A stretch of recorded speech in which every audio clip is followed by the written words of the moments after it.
Hello everyone, welcome to the 26th lecture of this massive open online course on Sociology of Development. As you know, we are in the 11th week of this course. We are discussing limits to growth thesis. If you look at the limits to growth thesis by Meadows and her colleagues, in the context of certain challenges to modernization theory on the one hand and dependency theory on the other, what we have discussed in the last class, the limits to growth, a report for the Club of Rome's project on the predicament of mankind. We have discussed how limits to growth is a 1972 report on the exponential economic and population growth with a finite supply of resources, studied by computer simulation. Commissioned by the Club of Rome, the findings of the study were first presented at international gatherings in Moscow and Rio de Janeiro in the summer of 1971. The report's authors are Donald H. Meadows, Dennis L. Meadows, Jorgen Randers, and William W. Behrens III, representing a team of 17 researchers. Since its publication, some 30 million copies of the book in 30 languages have been purchased. It continues to generate debate and has been the subject of several subsequent publications. The Limits to Growth, the 30-year update, was published in 2004, and in 2012 a 40-year forecast from Jorgen Randers, one of the book's original authors, was published as 2052, a global forecast for the next 40 years. Then we have discussed how the Club of Rome, it refers to a global think tank that deals with a variety of international political issues. It was founded in April 1968 by Aurelio Pesci, an Italian industrialist, and Alexander King, a Scottish scientist, and raised considerable public attention in 1972 with its report, The Limits to Growth. There was an alliance between science and industry. What it suggested, what LTG report suggested, that the common enemy of humanity is human being, so democracy may not be well suited to the tasks ahead. Nevertheless, the threat of pollution, global warming, water shortages and famine can be used to fulfill humanity's need for a common adversary. It was formed, the Club of Rome was formed when a small international group of people from the field of academia, civil society, diplomacy and industry met at a villa in Rome in Italy, and hence the name. Hassan Ozbekhan, Eric Jantsch and Alexander Christakis were responsible for conceptualizing the original prospectus of the Club of Rome titled The Predicament of Mankind within quote. The predicament of mankind refers to humanistic architecture and participation of stakeholders in democratic dialogue.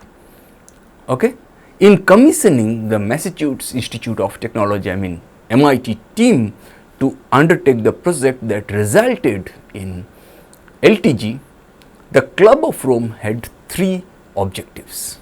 One, to gain insights into the limits of our world system and the constraints it puts on human numbers and activity.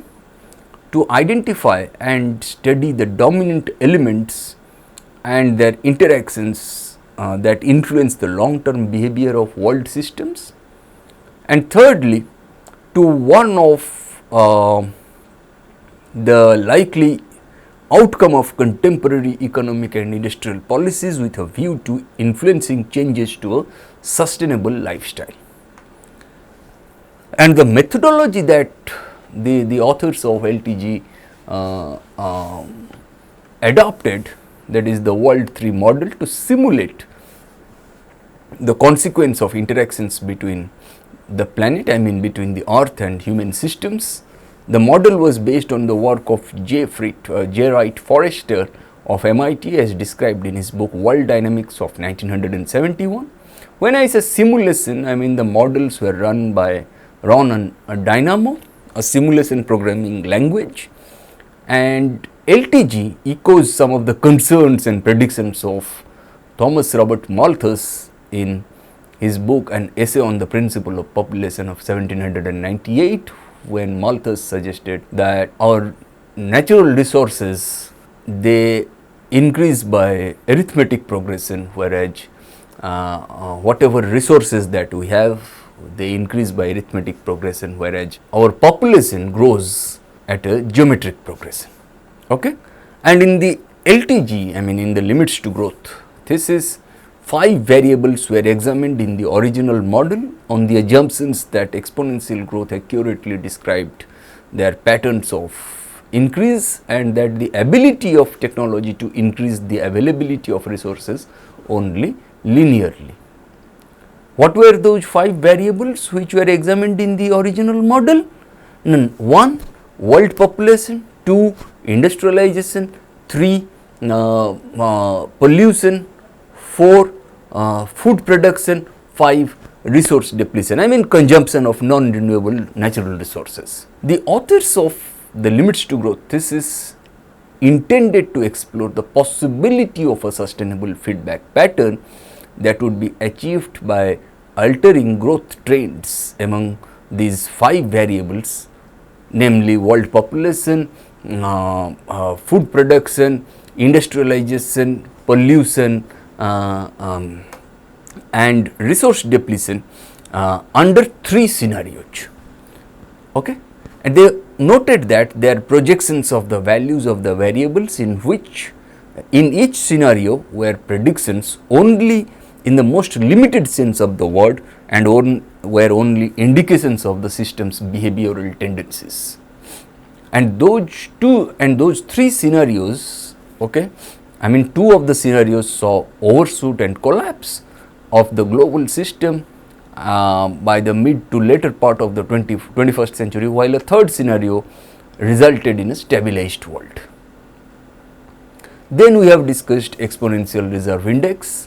A key idea in LTG is the notion that if the rate of resource use is increasing, then the amount of reserves cannot be calculated by simply taking its current known reserves and dividing by the current annual usage, as is typically done to obtain a static index. For example, in 1972, the amount of chromium reserves was 775 million metric tons, of which 1.85 million metric tons were mined annually.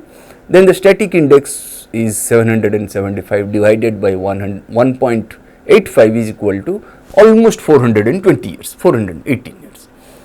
But the rate of chromium consumption was in fact growing at a much faster rate as compared to the amount of chromium which were mined annually. Okay? If the amount of chromium which was mined annually was 1.585 million metric tons, then the rate of chromium consumption was growing at 2.6% annually. That is why if our natural resources are increasing at an arithmetic progression, then our population, our consumption is increasing at a geometric progression. That is why if instead of assuming a constant rate of uses, the assumption of a constant rate of growth of 2.6 annually is made, then the resource will instead last only 93 years, not 418 years.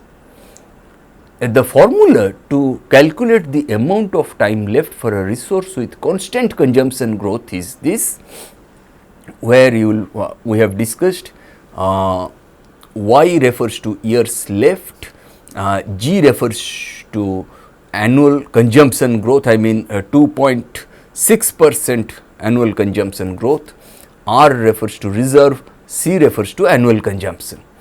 Okay?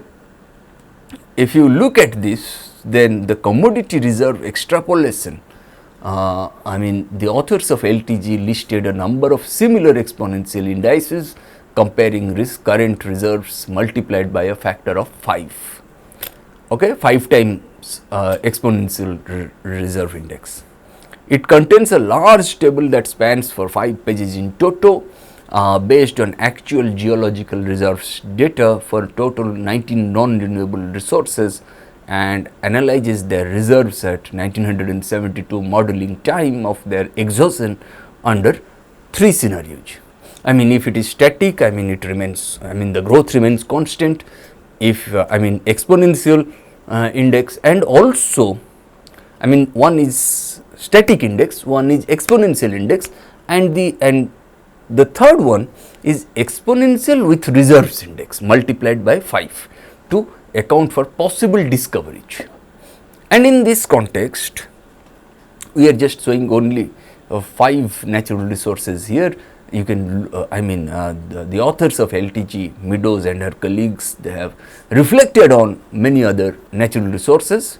If you, that's what we have discussed in the last class, that if you look at chromium, gold, iron, lead and petroleum, okay, consumption projected average annual growth rate is 2.6% for chromium, 4.1% for gold, 1.8% for iron, 2% for lead and 3.9% for petroleum. The static index, okay, for chromium maybe will be almost 420 years, gold 11 years, iron 240 years, lead 26 years and petroleum 31 years. But the exponential index suggests that no, chromium would last only 95 years, okay, gold would last only 9 years, iron would last only 93 years, lead would last only 21 years and petroleum would last only 20 years in the context of exponential index. And if you look at 5 times reserves exponential index, then chromium would last 154 years, gold 29 years, iron 173 years, lead 64 years and petroleum 50 years. Okay. I mean, then what is the outcome of this kind of analysis, okay, from this table indicates that the static reserve numbers assume that the usage is constant or consumption is constant, and the exponential reserve assumes that the growth rate is constant. Actually both are not constant, that is why both are flawed ones. Okay. Commodity reserve extrapolation, when we say, it contains a detailed computer model of chromium availability with current as of 1972 and double the known reserves as well as numerous statements on the current increasing price trends for discussed metals. Okay. I mean chromium, gold, iron, lead, petroleum and so on. Give what in chapter 2 of LTG it is mentioned that given present resource consumption rates and the projected increase in the rates, the great majority of the currently important non-renewable resources will be extremely costly 100 years from now. The prices of those resources with the shortest static reserve indices have already begun to increase. The price of mercury, for example, has gone up 500% in the last 20 years. The price of lead has increased 300% in the last 30 years. Okay. Owing to the detailed nature and use of actual reserves of actual resources and their real world price trends, the indices have been interpreted as a prediction of the number of years until the world would run out of them, both by environmentalist groups calling for greater conservation and restrictions on use, and also by skeptics criticizing the predictions' accuracy. Such interpretation has been widely propagated by media and environmental organizations and authors who, apart from a note about the possibility of the future flows being more complicated, did not clearly constrain or deny this interpretation. While environmental organizations used it to support their arguments, a number of economists used it to criticize LTG as a whole shortly after its publication in 1970s, I mean like Peter Passel, Mark Roberts and Leonard Ross, with similar criticism reoccurring from Ronald Belli, George Goodman and others in 1990s. In 2011, Guwahati in The Limits to Growth Revisited argued that nowhere in the book was it stated that the numbers were supposed to be read as predictions. Nonetheless, as they were the only tangible numbers referring to actual resources, they were promptly picked as such by both supporters as well as opponents. On commodity reserve extrapolation, while the second chapter of The Limits to Growth, a report for the Club of Rome's project on the predicament of mankind, that serves as an introduction to the concept of exponential growth modeling, the actual World 3 model uses an abstract non-renewable resources component based on static coefficients rather than actual physical commodities. Okay.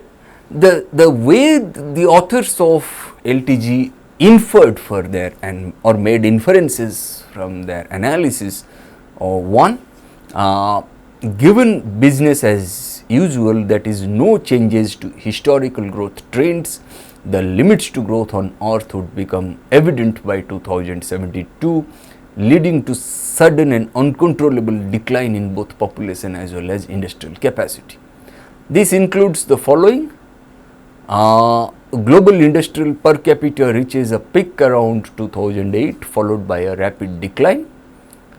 Global food per capita reaches a peak around 2020 followed by a rapid decline.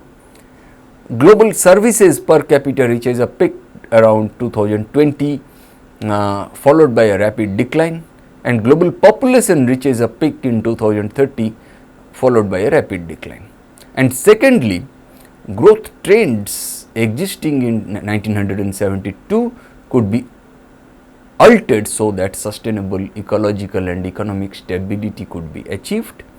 The sooner the world's people start striving for the second outcome, that is the growth trends existing in 1972 could be altered so that sustainable ecological and economic stability could be achieved, the better the chance of achieving it. Okay. I mean the most recent updated version was published on the 1st of June 2004 by Chelsea Publishing Company and Earthscan under the name Limits to Growth, the 30-year update by Donella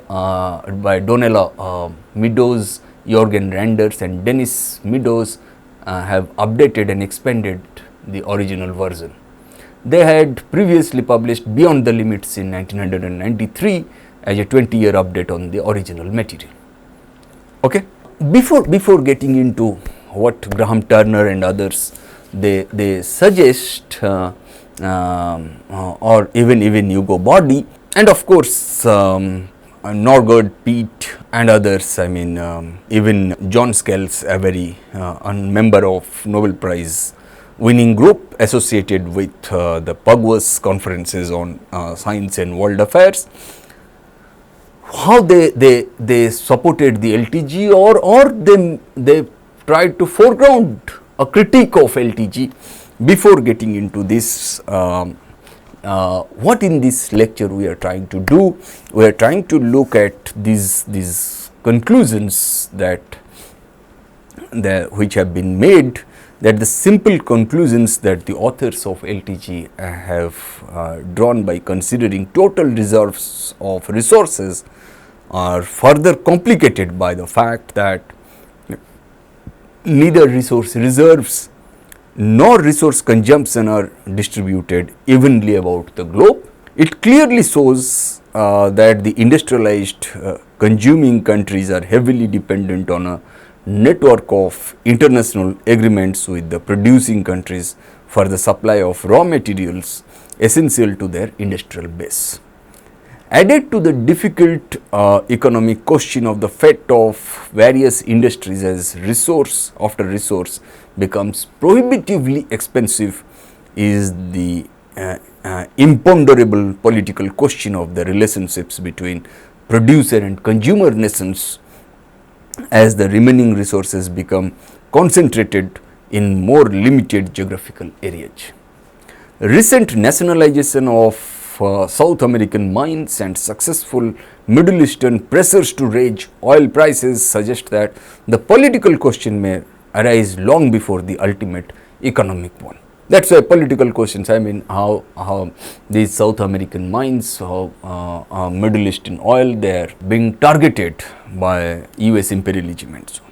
What the authors of LTG argue here, that are there enough resources to allow the economic development expected by any time near to a reasonably high standard of living? Once again, the answer must be a conditional one for them. It depends on how the major resource consuming societies handle some important decisions ahead. They might continue to increase resource consumption according to the present pattern. They might learn to reclaim and recycle discarded materials. They might develop new designs to increase the durability of products made from scarce resources, limited resources. They might encourage social and economic systems or patterns that would satisfy the needs of an individual while minimizing rather than maximizing the irreplaceable substances that she or he possesses and disperses. All of these possible courses involve certain trade-offs. Trade-offs between present benefits and future benefits.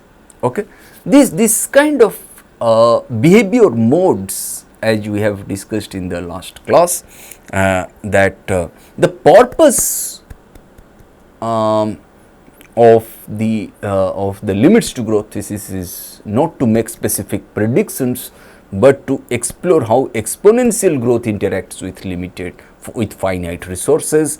Because the size of resources is not known, only the general behavior can be explored for the purpose of, explored, that is the purpose of the world model.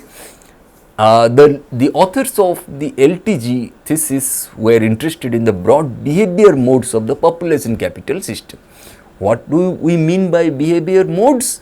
They refer to the tendencies of the variables in the system, maybe population, maybe pollution, maybe food production, maybe resource depletion, maybe industrialization, for example, to change as time progresses. That is why tendencies of these variables in the system, that is the behavior modes, and these variables may increase, may decrease, may remain constant, may oscillate or combine several of these characteristic modes. To determine if any of these behavior modes will be most characteristic of the world system as they reach the limits to growth, and this process of determining behavior modes is prediction only in the most limited sense of the word. Values for world population capital and other variables on a time scale that begins in 1900 and continues till 2100. These are not exact predictions about the values of the variables at any particular year in the future. They are only indications of the system's behavioral tendencies only. That is why when I say these from behavioral tendencies, behavior modes, we are coming to trade-offs between present benefits on the one hand and future benefits on the other. Okay. In order to guarantee the availability of adequate resources in the future, policies must be adopted that will decrease resource use in the present. Most of these policies operate by raising resource costs. Okay. Recycling and better product design are expensive in most parts of the world today that are considered uneconomic. Even if they are effectively instituted, nevertheless, as long as the driving feedback loops of population and industrial growth continue to generate more people and a higher resource demand per capita, the system is being pushed toward its limit. the depletion of the earth's non-renewable resources. What happens to the metals and fuels extracted from the earth after they have been used and discarded?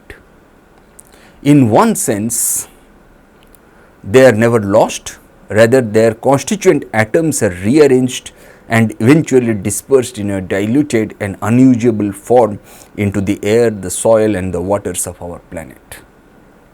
The natural ecological systems,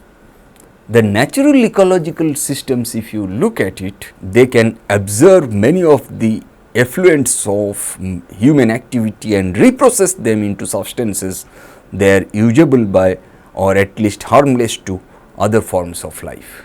When any effluent is released on a large enough scale, however, the natural absorptive mechanisms can become saturated. The wastes of human civilization can build up in the environment while until they become visible, annoying and even harmful. Mercury in ocean phase, as the authors of LTG argue, that mercury in ocean phase, lead particles in city air, mountains in urban trash, oil slicks on beaches, these are the results of the increasing flow of resources into and out of individuals' hands, human beings' hands. It is little wonder then that another exponentially increasing quantity in the world system is pollution. Many people are concluding on the basis of mounting and reasonably objective evidence that the length of life of the biosphere as an inhabitable region for organisms is to be measured in decades rather than in hundreds of millions of years. This is entirely the fault of our own species. We human beings have to be blamed, our human action has to be blamed. Individuals' concern for the effect of their activities on the natural environment is only very recent. Scientific attempts to measure this effect are even more recent and still very incomplete. We are certainly not able at this time to come to any final conclusion about the Earth's capacity to absorb pollution. That is why the authors of the LTG thesis argument made 4 basic points which illustrate from a dynamic global perspective how difficult it will be to understand and control the future state of ecological systems. I mean, when I say energy consumption, GNP per capita and so on. The first one, these 4 points, the first one is the few kinds of pollution that actually have been measured over time to be increasing exponentially.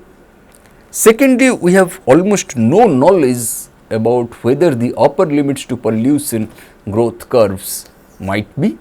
Thirdly, the presence of natural delays in ecological processes increases the probability of underestimating the control measures necessary and therefore of inadvertently reaching those upper limits. And fourthly, many pollutants are globally distributed, their harmful effects appear long distances from their points of generation. It is not possible for the authors of LTG to reflect on each of the 4 points for each type of pollutant. What they try to look at energy consumption and gross national gross national product per capita. Okay. Although the nations of the world consume greatly varying amounts of energy per capita, energy consumption correlates fairly well with total output per capita, that is GNP, gross national product per capita. The relationship is generally linear with the scattering of points due to differences in climate, local fuel prices and emphasis on heavy industry. If this is so, what the authors have done here, I mean authors of the LTG, what they have done here, that they are trying to look at each of these 4 points as examples, those pollutants which have been most completely studied to date. It is not necessarily true that the pollutants mentioned here are the ones of greatest concern, although they are all of some concern. They are rather the ones that one must understand, and it leads us to exponentially increasing pollution. I mean virtually every pollutant has been measured as a function of time appears to be increasing exponentially. The rates of increase of the various examples that you can look at, I mean from, for example, carbon dioxide concentration in the atmosphere and so on. We'll discuss CO2 and other things here. Okay, we'll come to this point a little while later in this lecture itself. Then you will find that pollutants to population growth that we tend to look at, that the rates of increase of the various examples, for example CO2, carbon dioxide in the atmosphere vary greatly, but most are growing faster than the population. Some pollutants are obviously directly related to population growth. When I say population growth or agricultural activity which is related to population growth, and others are more closely related to the growth of industry as well as advances in technology. And most pollutants in the complicated world system are influenced in some way by both the population as well as the industrialization positive feedback loops. What the authors of LTG have done here is that they tried to look at the pollutants related to humankind's increasing in use of energy. The process of economic development is in effect the process of utilizing more energy to increase the productivity and efficiency of human labor. In fact, one of the best indications of the wealth of human population is the amount of energy it consumes per person. Okay, that's extremely important. I mean, per capita energy consumption in the world is increasing, including the population growth, and at present about 97% of humankind's industrial energy production comes from fossil fuel, I mean coal, oil, natural gas and so on. When these fuels are burnt, they release among other substances carbon dioxide, CO2 into the atmosphere. Currently about, I mean if you look at the current scenario, billions of tons of CO2 emission, I mean carbon dioxide, are being released from fossil fuel combustion each year. If you look at carbon dioxide concentration in the atmosphere, you will find that the measured amount of CO2 in the atmosphere is increasing exponentially, apparently at a rate of about almost 1% per year. Only about one half of the CO2 released from burning fossil fuels has actually appeared in the atmosphere. The other half has apparently been observed mainly by the surface water of the oceans. If individuals' energy needs are someday supplied by nuclear power instead of fossil fuels, this increase in atmospheric CO2 would eventually cease. One hopes before it has had any measurable ecological or climatological effect. There is, however, another side effect of energy use, which is independent of the fuel source. By the laws of thermodynamics, essentially all of the energy used by individuals, human beings, must ultimately be dissipated as heat. If the energy source, if you look at this, if the energy source is something other than incident solar energy, such as fossil fuels or atomic energy, for example, that heat will result in warming the atmosphere either directly or indirectly through radiation from water used for cooling purposes. Locally, waste heat or thermal pollution in streams causes disruption in the balance of aquatic life. Atmospheric waste heat around cities causes the formation of urban heat islands within which many meteorological anomalies occur. Thermal pollution may have serious climatic effects worldwide when it reaches some appreciable fraction of the energy normally absorbed by the earth from the sun. If you look at the waste heat generation in waste heat generation, the level of thermal pollution projected for one large city is shown as a fraction of incident solar energy. Okay. Nuclear power would produce yet another kind of pollutant, radioactive wastes.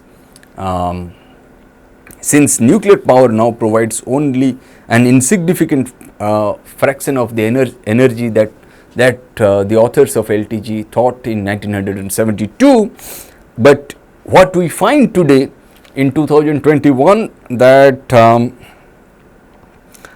the possible environmental impact of the wastes released by nuclear reactors is unimaginable.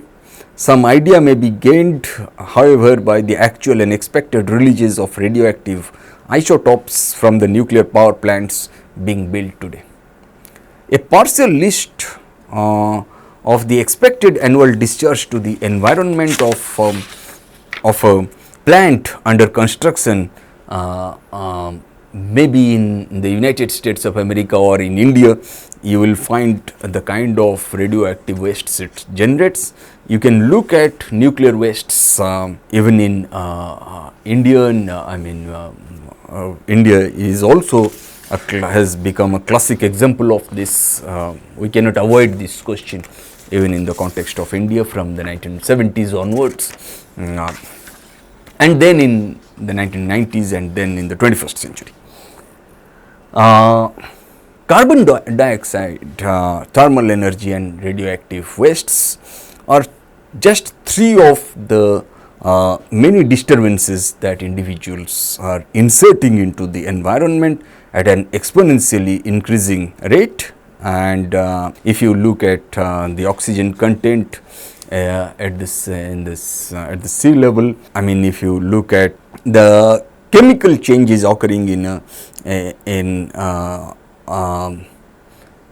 large areas from accumulation of soluble industrial, agricultural and municipal wastes. You can look at mercury consumption. The accompanying decrease in commercial fish production from the lake is also indicated. One must illustrate why the increase in organic wastes has such a catastrophic effect on fish life.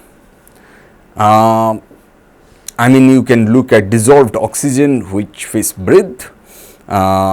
As increasing amounts of wastes enter the water and decay, and the dissolved oxygen is depleted. In the case of some parts of the Baltic, for example, in the US, the oxygen level has actually reached zero now. The toxic metals and mercury are released into waterways and into the atmosphere from automobiles, incinerators, industrial processes and agricultural pesticides. If you look at the lead in the Greenland ice cap today, then you will find that, one must so demonstrate the exponential increase in mercury consumption over a period of time. An exponential increase in deposits of airborne lead has been detected by extraction of successfully deeper samples from the Greenland ice cap. What we intend to discuss here the unknown upper limits, that all of these exponential indices that we have been discussing of various kinds of pollution can be extrapolated into the future.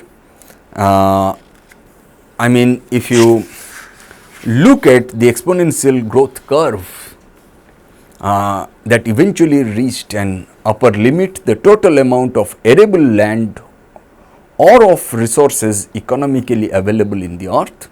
However, no upper bounds have been indicated for the exponential growth curves of pollutants, because it is not known how much we can patch up the natural ecological balance of the earth without serious consequences. It is not known how much CO2 or thermal pollution can be released without causing irreversible changes in the earth's climate, or how much radioactivity, lead, mercury or pesticide can be absorbed by plants, fish or human beings before the vital processes are severely interrupted.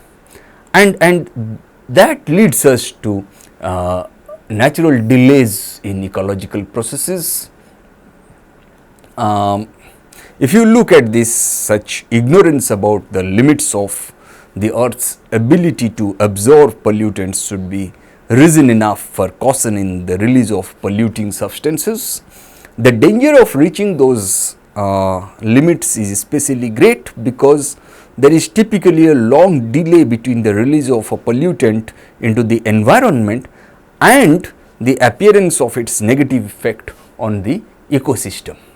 The dynamic implications of such a delayed effect can be illustrated by the path, through the environment after its use as an insecticide. Okay, that the results that if you look at the study carried out by Jürgen Randers and Dennis L. Meadows, okay, you will find the kind of pesticides and radioactive wastes that which have which have dithering effects on our economy, culture and polity. Whenever there is a long delay from the time of release of a pollutant to the time of its appearance in a harmful form, we know there would be an equally long delay from the time of control of that pollutant to the time when its harmful effect finally decreases. In other words, any pollution control system based on instituting controls only when some harm is already detected would probably guarantee that the problem would get much worse before it gets better. Systems of this sort are exceedingly difficult to control because they require that present actions be based on results expected far in the future. Coming to global distribution of pollutants, that at the present time only the developed nations of the world are seriously concerned about pollution. It is an unfortunate characteristic of many types of pollution, however, that eventually they become widely distributed around the world. Although Greenland is far removed from any source of atmospheric lead pollution today, the amount of lead deposited in Greenland ice has increased 300% annually since 1940. DDT has accumulated in the body fat of humans in every part of the globe, even if you look at Alaskan Eskimos to city dwellers of New Delhi today. Even in Indian context, and it poses certain pollution limits.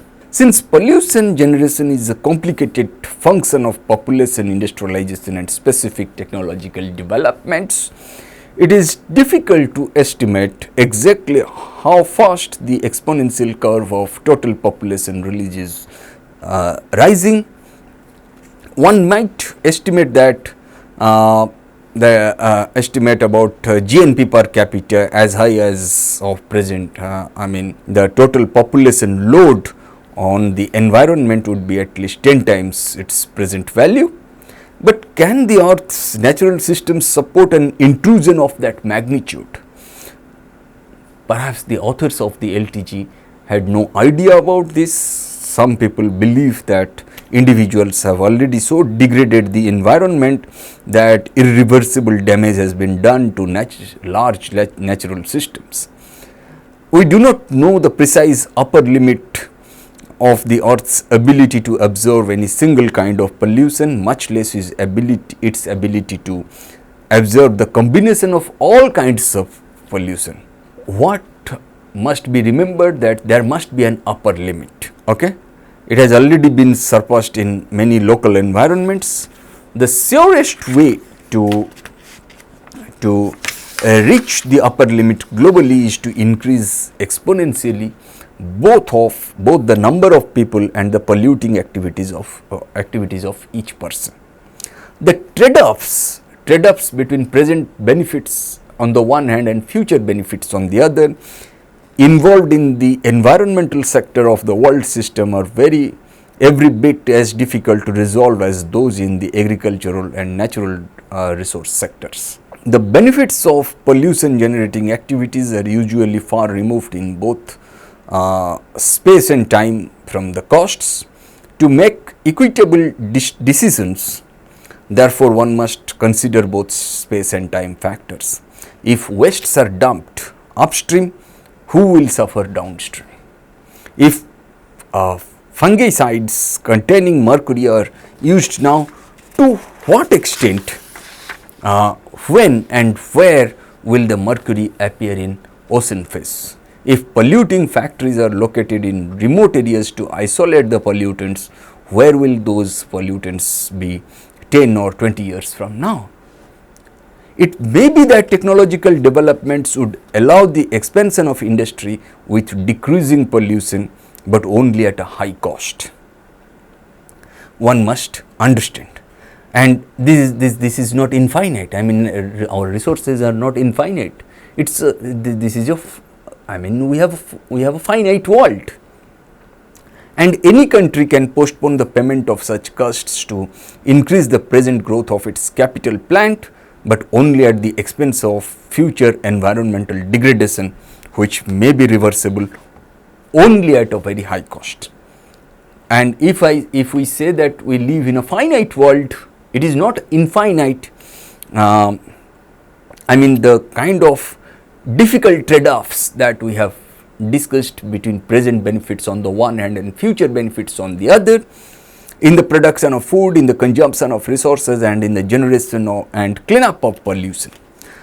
By now it must be clear that all these trade-offs that when we say a finite world, all these trade-offs arise from one simple fact that this planet is finite, the earth is finite, and so on. The closer any human activity comes to the limit of the earth's ability to support that activity, the more apparent and unresolvable the trade-offs become. When there is plenty of unused arable land, there can be more people and also more food per person. When all the land is already used, the trade-off between more people and or more food per person becomes a choice between absolutes. In general, modern society has not learned to recognize and deal with these trade-offs between present benefits on the one hand and future benefits on the other. The apparent goal of the present world system is to produce more people with more food, more material goods, more clean water, clean air, clean water, and so on for each person. And in this context, it's important to note that if society continues to strive for this goal, it would eventually reach one of many earthly limitations. Perhaps it is what the authors of the LTG thesis argue here that it is not possible to foretell exactly which limitation would occur first or what the consequences would be, because there are many conceivable unpredictable human responses to each to such a situation. It is possible, however, to investigate what conditions and what changes in the world system might lead society to collision with or accommodation to the limits to growth in a finite world like ours. Okay. If this is the case, then what kind of criticisms that the limits to growth thesis has attracted? For example, in 2008, as Guwahati commented that although by the 1900, Body suggested by 1990s, LTZ had become everybody's laughing stock. Among some of the LTZ ideas are becoming again popular. What Solow, a famous economist from the Massachusetts Institute of Technology, Robert M. Solow, he criticized LTG thesis for having a very weak base of data on which the limits to growth predictions were made. Alan Nees and Ronald Riker from the Resources for the Future stated that the authors of LTG load their case by letting some things grow exponentially and others not. Population, capital and pollution grow exponentially in all models, but technologies for expanding resources and controlling pollution are permitted to grow, if at all, only in discrete increments. Peter Passel and two co-authors published in 1972 in the New York Times describing LTG as an empty and misleading work, best summarized as a rediscovery of the oldest maxim of computer science, garbage in, garbage out. Passel found the study's simulation to be simplistic, while assigning little value to the role of technological progress in solving the problems of resource depletion, pollution and food production. They charged that all LTG simulations ended in collapse, predicted the imminent end of irreplaceable resources, and Passel also charged that the entire endeavor was motivated by a hidden agenda to halt growth in its tracks. In 1973, a group of researchers at the Science Policy Research Unit at the University of Sussex published Thinking About the Future, a critique of the limits to growth, published in the United States as Models of Doom. The Sussex group examined the structure and assumptions of the MIT models. They concluded that the simulations were very sensitive to a few key assumptions and suggest that the MIT assumptions were unduly pessimistic. The Sussex scientists expressed their opinion that the MIT methodology, data and projections were faulty and do not accurately reflect reality. Some of the criticisms were however recognized as valid and improving overall understanding of dynamic models. For example, actual issue of backcasting the World 3 model, which retrospectively predicted a huge drop in industrial production in 1880, which obviously did not happen. The LTG team, in a paper entitled A Response to Sussex, how the authors of LTG also responded to their critics. They described and analyzed 5 major areas of disagreement between themselves and the Sussex authors. The team asserted that the Sussex critics applied micro-reasoning to macro problems and suggested that their own arguments had been either misunderstood or willfully misrepresented. They pointed out that the critics had failed to suggest any alternative model for the interaction of growth processes and resource availability, and nor had they described in precise terms the sort of social change and technological advances that they believe would accommodate current growth processes. The report has been criticized by academics, economists and business people. Critics claimed that history proved the projections to be incorrect, such as the predicted resource depletion and associated economic collapse by the end of the 20th century. The limits to growth thesis faced ridicule as early as the 1970s. The methodology, the computer, the conclusions, the rhetoric and the people behind the project were criticized. Yale economist, for example, Henry C. Wallace, agreed that growth could not continue indefinitely, but that in a natural end to growth was preferred to intervention. Wallace stated that technology could solve all the problems the report was concerned about, but only if growth continued to apace. By stopping growth too soon, Wallace warned, the world would be consigning billions to permanent poverty. Julian Simon, a professor at the universities of Illinois and later Maryland, argued that the fundamental underlying concepts of the LTG scenarios were faulty because the very idea of what constitutes a resource varies over time. For instance, wood was the primary shipbuilding resource until the 1800s, and there were concerns about prospective food shortages from the 1500s on. But then boats began to be made of iron, later steel, and the shortage issue disappeared. Simon argued in his book The Ultimate Resource that human ingenuity, originality creates new resources as required from the raw materials of the universe. For instance, copper will never run out, according to Simon. History demonstrates that as it becomes scarcer, its price will rise and more will be found, more will be recycled, new techniques will use less of it. And at some point a better substitute would be found for it altogether. His book was revised and reissued in 1996 as The Ultimate Resource 2. In 1997, the Italian economist